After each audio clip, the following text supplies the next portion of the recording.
Humans and cats have coexisted for over 9,500 years.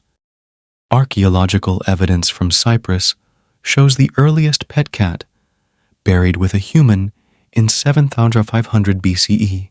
Cats were first domesticated in the Near East. They were attracted to human settlements by rodents. A mutual relationship developed. Cats controlled pests. Humans provided food and shelter. Owning cats can reduce stress and anxiety. A cat's purr has therapeutic effects, lowering blood pressure and promoting well-being. In ancient Egypt, cats were sacred and linked to the goddess Bastet. Killing a cat was punishable by death. Today, cats are popular pets worldwide. Their independent yet affectionate nature makes them ideal companions. The bond between humans and cats has thrived for millennia.